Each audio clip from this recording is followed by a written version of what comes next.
Have you spent thousands of dollars on speech therapy and it still doesn't work? Have you been attending sessions week after week and still no progress? Then this video is for you.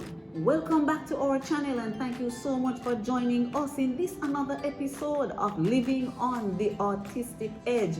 This is a space where we share with you tips and tricks of how we navigate through our journey living on the autistic edge. In our last video, we talked about whether or not your child was ready for speech therapy. Now, today we are going to be talking about why speech therapy does not work.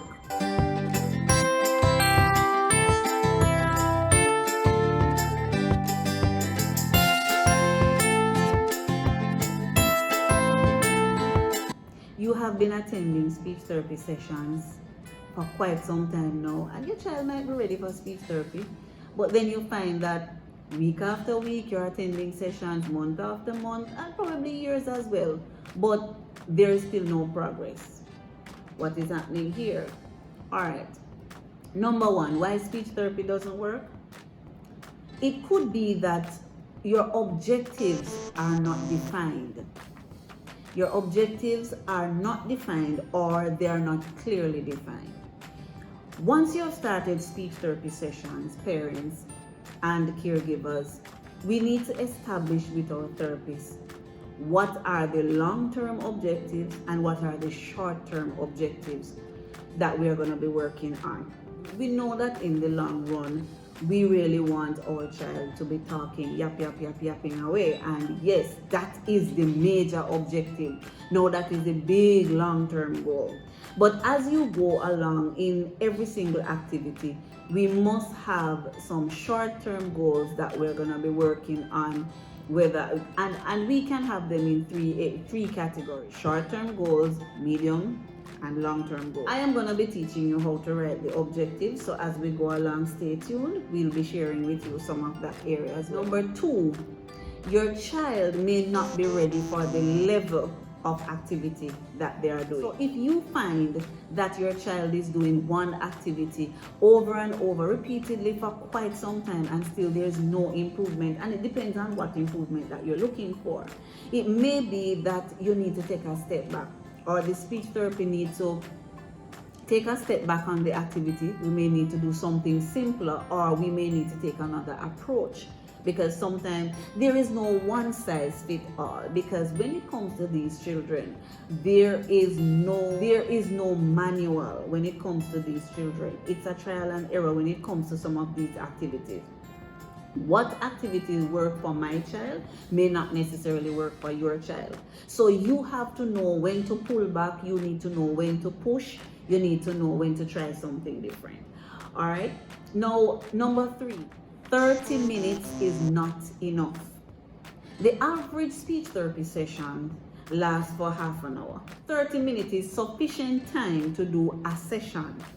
But 30 minutes per week, or 2 half-an-hour sessions per week, would be like 1 hour. 1 hour per week is just not sufficient. Let's look into that 30-minute session a little bit more. There are 168 hours in 1 week. Now, if you are having 2 half-an-hour sessions for the week, then that is like 1 hour per week for therapy session. Now, 1 hour per week, that is about 0.6% of the week.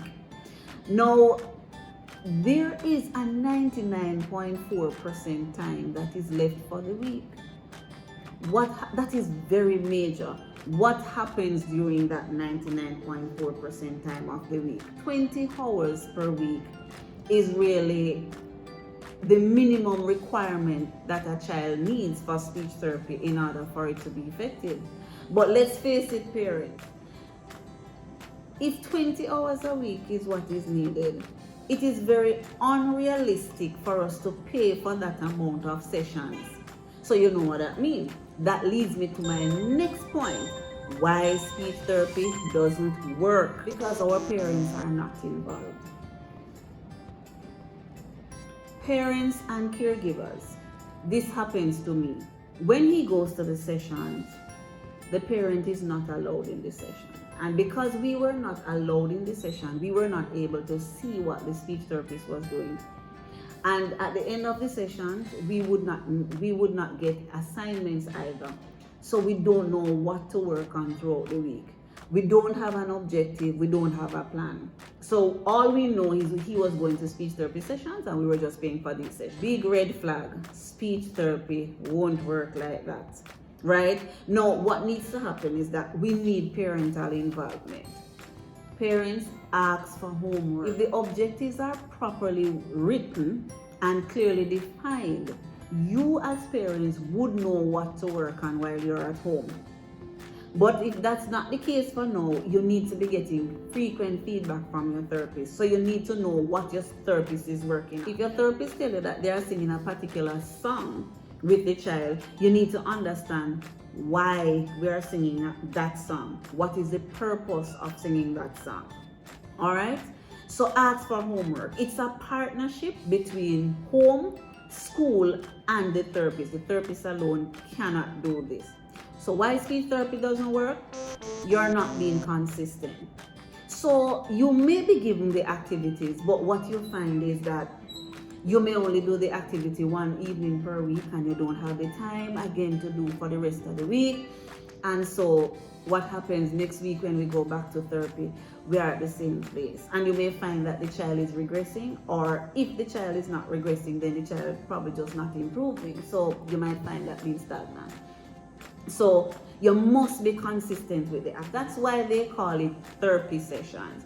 Because for therapy sessions, they are repetitive activities that we should be doing here. So you must be consistent.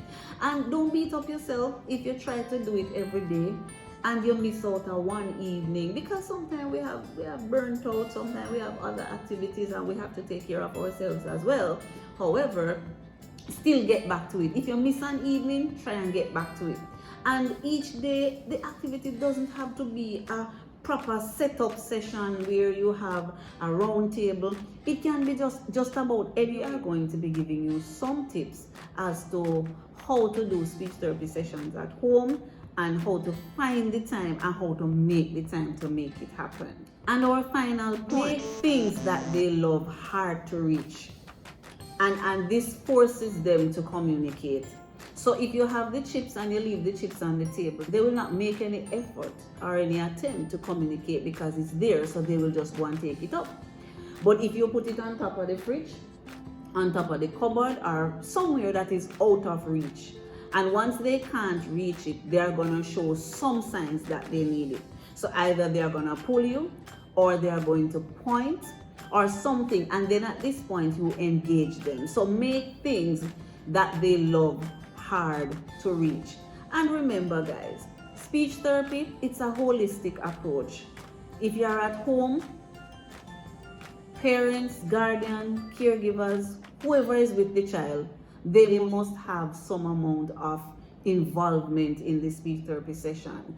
There must be assignments for school. There must be something, school is where they spend another significant part of their day, and hence at school there must be activity that is a part of their curriculum that's geared towards helping them with their language or theirs. Your speech therapist is going to be your main coordinator. So it is a plan that involves everyone that comes in contact with your child. Just to recap, why speech therapy doesn't work: 1, objectives may not be defined or not clearly defined.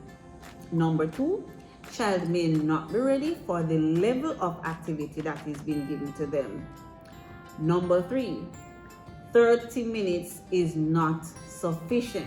Number 4, parental involvement. Ask for assignment. It is a partnership. Make sure that you're getting homework. Number 5, be consistent. Number 6, make things that they love hard to reach so that they are tempted to communicate. Once again, thank you so much for joining us on this another episode of Living on the Autistic Edge. Don't forget to like, comment, share, and subscribe. Thanks for watching.